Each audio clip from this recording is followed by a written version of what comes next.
Football is one of the most violent and dangerous sports in the world.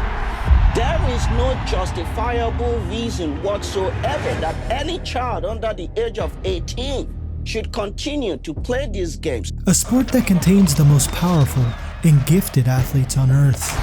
However, America's Game, watched live by millions across the globe, would become all too real, shocking the NFL world. Caution, the following feature has been rated X. It is not for the faint of heart. Parental discretion is advised. However, if you're the type of football fan who enjoys the physical variety, have we got a helmet-knocking, bone-jarring tilt for you. By all accounts, that game, a heavyweight battle between two teams, was the most vicious contest anybody had ever seen. And it was filled with dirty hits, catastrophic injuries, and even death threats. Late in the game, the Browns were behind, but driving. This fourth down pass was first ruled complete. The refs let the game continue before reviewing it, then reversed themselves. After review, the pass is incomplete. The fans were livid. Fortunately, those bottles are plastic, but these Cleveland fans are irate. The name itself, that's number one, the Bodybag Game. Stanley got hurt, Briggs went out, Lusky went out, Humphreys is gone. It's a mess right now. The name suggests dead bodies in a bag. Damar Hamlin suffered a cardiac arrest following a hit in our game versus the Bengals. Is that Hamlin's chest was hit in the exact spot at the exact moment during his heartbeat that could have stopped his heart.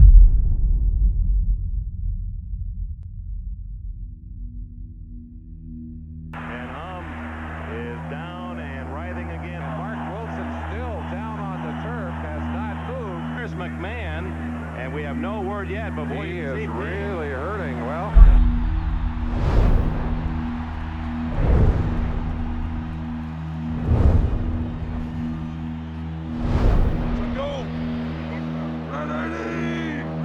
The date was November 4th, 1984. The reigning Super Bowl champion Los Angeles Raiders entered their Week 10 matchup with a 7-2 record against the upstart Chicago Bears. A team with just one winning season over the last 6 seasons would become the premier defense in 1984. Led by the likes of Mike Singletary, Richard Dent, and Dan Hampton. But the key to this Bears defense, and the defense that would follow in 1985, would be defensive coordinator Buddy Ryan, mastermind of the 46th defense. The 46th defense is all about pressure. We're going to come at you, and we're going to hit your quarterback until you get another one in. The Raiders, a team known for their physical and sometimes dirty style of play, would get a taste of their own medicine. Wilson was injured on the play. The announcer stated that the injury was whiplash, as Wilson's head slammed against the unforgiving AstroTurf. However, in an interview with Deadspin, Wilson stated, "I smacked the back of my head on that AstroTurf," he said. "It was hard as a rock. For a while, I wasn't sure where I was." Wilson had clearly suffered a concussion, and by the game's modern standards, he would have been done for the day. But just 2 plays later, Wilson would return to the huddle, and in the second quarter, Wilson's hand would connect with the defender's helmet, fracturing his thumb. Once again, sending him out of the game. And backup quarterback David Humm would come into the game, and would not fare much better. At one point, according to Wilson, Humm even took a shot that knocked out a couple of his teeth.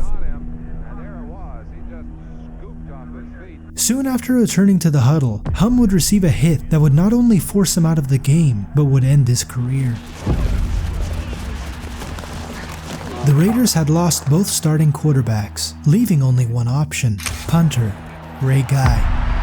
But after seeing what happened to the 2 previous Raider quarterbacks, Guy wasn't too excited about the opportunity. According to Raider running back Marcus Allen, Guy refused to go in. Then all of them were arguing at halftime about who was going back in. Was it going to be David Humm or Mark Wilson? Nobody wanted to go back in. But Wilson, before he could receive his x-rays on his fractured hand, decided to go back into the game. However, the Bears quarterback would suffer a similar fate. In the second quarter, Jim McMahon scrambled for a first down and would be sandwiched between 2 Raider defenders.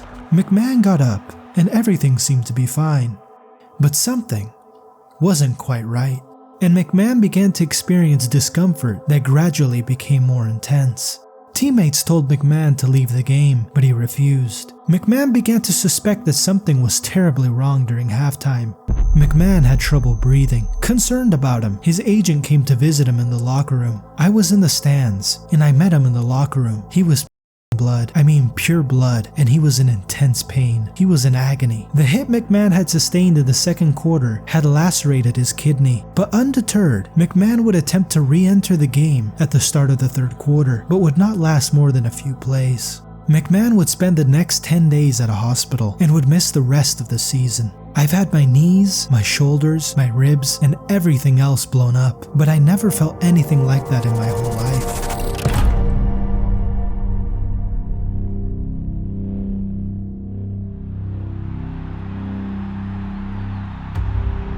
Nowhere on the football field was the animosity between both teams felt more than in the trenches. Throughout the course of the game, Raiders defensive end Howie Long and Bears guard Kurt Becker would have a feud. According to Long, Becker was delivering cheap shots the entire game, and Long had enough of his antics and made Becker his target. But attempting to deliver his shot at Becker, Long missed and sprained his back, which led to Long becoming furious, stating to Becker after the play, "I'm going to get you in the parking lot after the game and beat you up in front of your family." And according to Becker, Long would attempt to follow through on this threat. Howie was out of his mind by the end of the game, he recalls. He tried to come into our locker room and confront me. Then he wouldn't get on their team bus. He was looking for me in the parking lot. The Bears would win the game 17-6. Both teams would combine for 10 total sacks, with the Chicago Bears having 9. 3 quarterbacks would be knocked out of the game, ending one career, lacerating another's kidney, and ending his season, making this one of the most violent games in NFL history.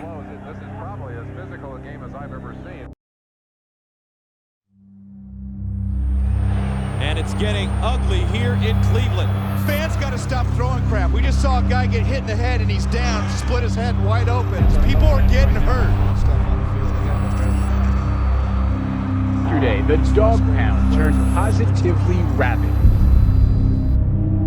The playoff hopeful Cleveland Browns entered their Week 14 matchup against the Jacksonville Jaguars with a 6-6 record. This was a must-win game if they wanted any chance at making the playoffs. And for most of the game, the Jaguars looked like the far superior team, going up 9-0 at half. But the Jaguars' pick 6 would spring Cleveland back to life.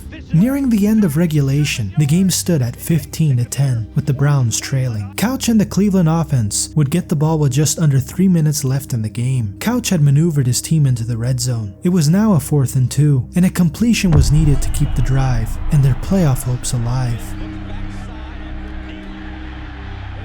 The Browns hurried to the line to spike the ball, and soon after the play, the referees huddled up. Confused, the announcer speculated that it was due to Couch pump faking and then spiking the ball, making it intentional grounding. But the discussion's true nature would shock the announcers and the Cleveland fans.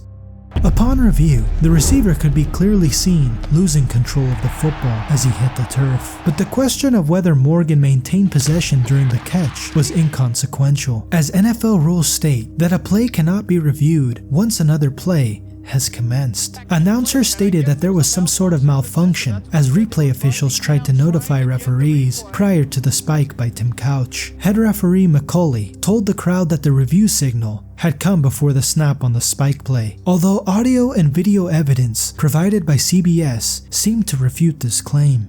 And after intense deliberation, they came to a decision, effectively ending the game and sealing the win for the Jaguars. And bottles soon began to rain on the field, with the angered chants of Browns fans reverberating throughout the stadium. Enraged fans attempted to rush the field, being tackled to the ground by security and police officers. Announcers claimed they saw a man fall down after being hit by a radio and stated his head was split wide open. Fearing for the safety of the players and themselves, the referees ended the game with 48 seconds still left on the clock. And as the referees rushed into the tunnel, they were battered by bottles thrown by the enraged fans. But the game wasn't over quite yet. Referee Macaulay received a call from the NFL commissioner, Paul Tagliabue, stating that he had no authority to call the game and told him to get the players back on the field and finish the game. The game, now known infamously as Bottlegate, would fill the headlines. The latest case of violence connected to pro football. Only in this case it wasn't the players, it was the fans in the stands. And this is a scene you do not ever want to see. Bottles galore, other items, Walkmen thrown on the field. My knowledge, at least, no one got hurt. I don't think that Cleveland's going to take a black eye over this. It wasn't pleasant, but it wasn't World War III. I like the fact that our fans cared that much. I have to tell you, they care about their team and they cared about this game. Bottlegate caused the NFL to improve security during games, stricter sanctions for unruly fans, as well as improved communication between officials and security personnel, which could adequately ensure an improved game environment. Stadiums across the NFL would also ban the sale of plastic beer bottles to prevent future issues. Bottlegate was also a driving factor in limiting alcohol purchases to 2 drinks per person per concession stand visit, along with alcohol sales ending after the 3rd quarter.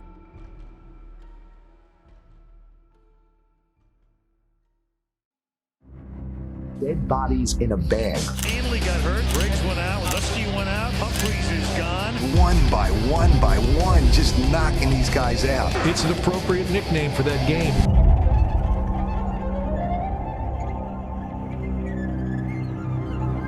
A capacity crowd on hand tonight for the Philadelphia Eagles and the Washington Redskins. It was a Monday night in Philadelphia.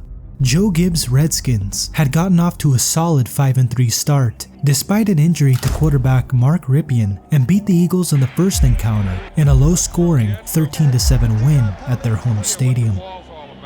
Jeff Rutledge was in at quarterback in place of Rypien and was in for a rough night in Philly.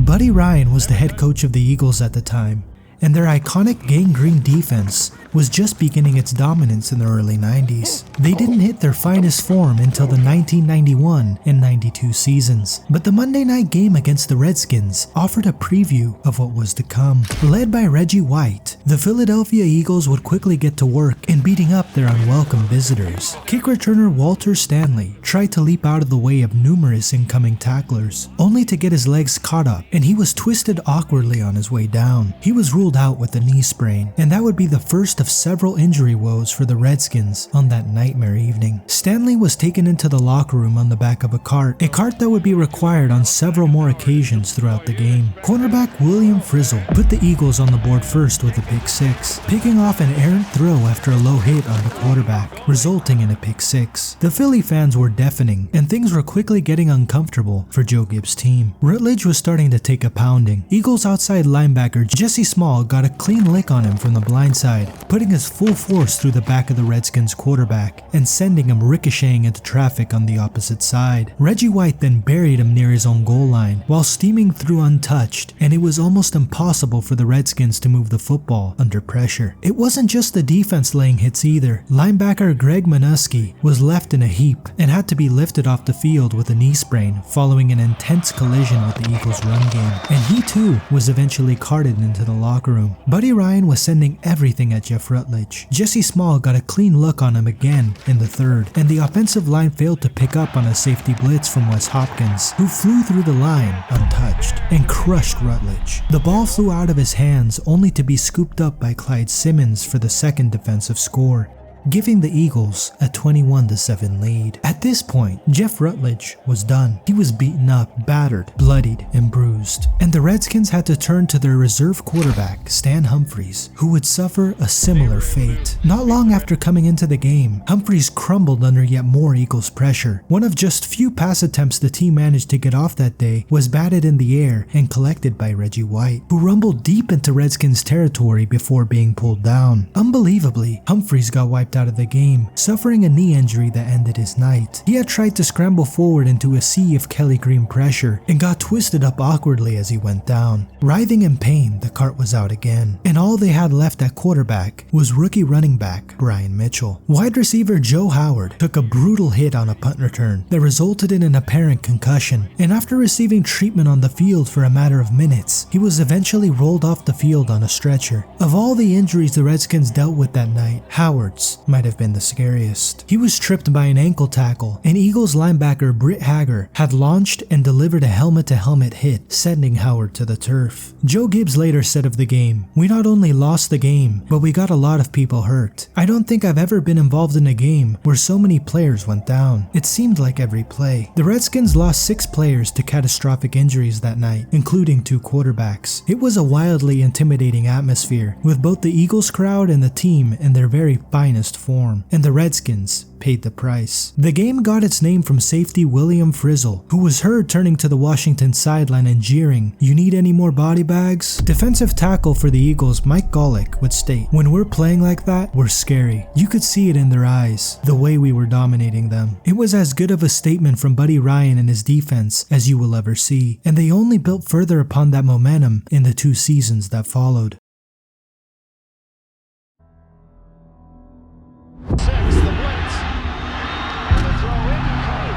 The NFL has become a much safer place in many ways, but occasionally a terrifying incident takes place and leaves those who love the sport a heavy reminder of the potential dangers lurking on any given play. Many great players have suffered injuries that ended their careers over the years, with the likes of Bo Jackson, Gale Sayers, Steve Young, and Joe Theismann, who featured for the Redskins, all dealing with the dangers of the game of football. Each was dealt a blow that would close the doors on their careers for good, but we've never seen anything quite like the situation Damar Hamlin faced on that cold, eerie night on January 2nd, 2023.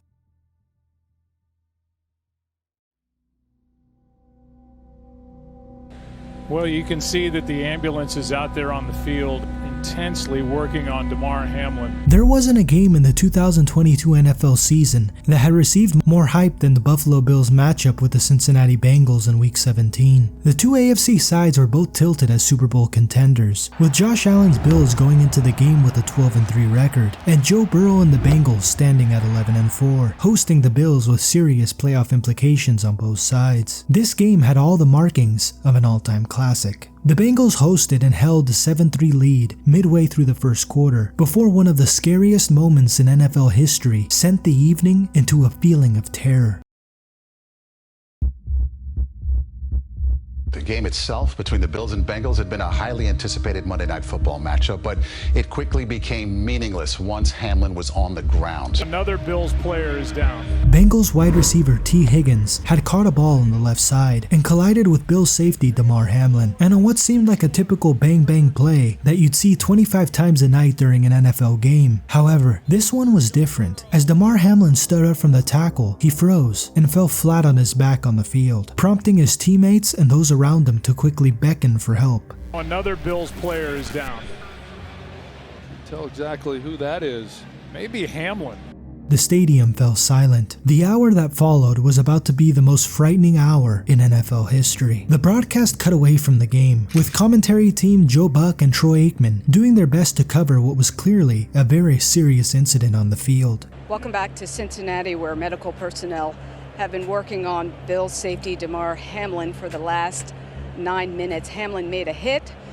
He got up, took a couple of steps, and then just fell to the ground. The significance of the game evaporated, and fans were now watching their favorite players pacing the field, while a crowd formed around Damar Hamlin and the Bills medical team. Josh Allen stumbled around the field with his hands over his mouth, seemingly in complete disbelief. Fans, players, coaches, and officials stood in silence, praying desperately for good news amidst waves of fear. What had happened was a very rare incident. Damar Hamlin had suffered a blow to the chest from T. Higgins' shoulder. This happens all the time, but in Hamlin's Hamlin's case, he'd suffered a rare case of commotio cordis, which is caused when cardiac rhythm is disrupted by a blow to the chest during a very specific 40 millisecond span in the heart's electrical cycle. The scariest part is that it's 97% fatal unless treatment is correctly administered. In the background, Buffalo's medical staff had rushed to the field and immediately began to give Hamlin CPR before paramedics swiftly joined them by Hamlin's side. The CPR was followed by the use of a defibrillator, attempting to restart Hamlin's heart, all of which was happening live during an NFL broadcast on Monday Night Football. Okay, Lisa, we're going to take a break. They have been administering CPR through these past 2 breaks that we've taken. As Lisa said, Damar Hamlin has been down for over 9 minutes now. Those covering the incident were ghastly white, in fear that they might have to announce that a player had lost his life during an NFL game. When the broadcast cut back to the studio, Adam Schefter and Booger McFarland were stumbling for words, praying desperately for a glimmer of good news from down on the field. Hamlin's treatment on the field lasted for more than 9 minutes, as first responders tried to keep blood flowing through his body at whatever cost. Hamlin was then stretchered into an ambulance that had driven out onto the field and transported to the University of Cincinnati Medical Center for further treatment. As Hamlin left the stadium in an ambulance, he left behind 2 teams, coaching staff, and an entire crowd of fans emotionally devastated by what they've just witnessed. And Damar Hamlin was given oxygen as he was being loaded in the ambulance.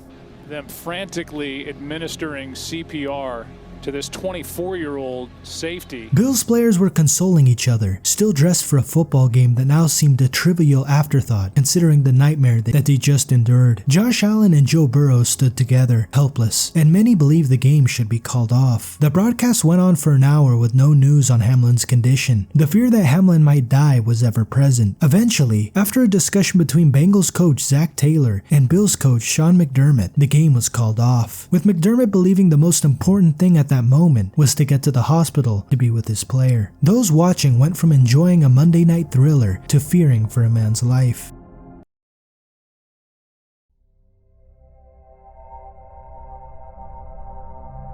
The sports world grinding to a halt after a devastating injury during Monday Night Football, and now players, coaches, and millions across the world praying for a miraculous recovery for Buffalo Bills safety Damar Hamlin. Tonight, here to the horror during Monday Night Football. Of course, millions watching, and tonight doctors say the next 48 hours will be crucial for Buffalo Bills star Damar Hamlin. The Bills adding overnight that Hamlin suffered cardiac arrest and his heartbeat was restored on the field. But it's a reminder of just how violent professional football really is. And all that's on the line, all the stakes, and they're understood because sports are important. And then suddenly they're not. You know, we got to see a side of football that is extremely ugly, a side of football that no one ever wants to see or never wants to admit exists. The reality of the NFL and its risks were never more profound. Fans refreshed their social media feeds relentlessly as they prayed for a positive update. He spent a week in the hospital where he was initially in critical condition following the incident. By January 5th, he was awake and able to use all his extremities and communicate with the doctors using a pen and paper and nodding his head. When he woke, he had asked who won the game and had avoided any long-term damage to his brain or his body. A week after the injury, he was discharged from the hospital and it was announced that he would make a full recovery. His case was miraculous and fortunately ended with the best possible outcome, despite what could have been a devastating tragedy. Support poured out for Hamlin from NFL players, teams, and fans. The Bills would dedicate their Week 18 win over the New England Patriots to their injured teammate. After the incident, Damar Hamlin's GoFundMe page quickly made its rounds on the internet, and by the time he was discharged from the hospital, those supporting him had raised over $9 million. He had set up the incentive to raise money for local toy drives and supporting school children, and poured the millions raised from his injury into his charity later in the year. Damar Hamlin has since presented the Pat Tillman Award to the members of the Bills medical staff, who responded immediately. Please welcome this year's recipient of the Pat Tillman Award for Service, the training staff of the Buffalo Bills. Ultimately saving his life. In a touching moment on stage at the ESPYs, Hamlin thanked each of them for their part of the rescue, putting a tidy bow on what could have been a fatal evening in Cincinnati. The NFL's darkest games, broadcasted live to millions, showcasing the dark reality of America's beloved sport.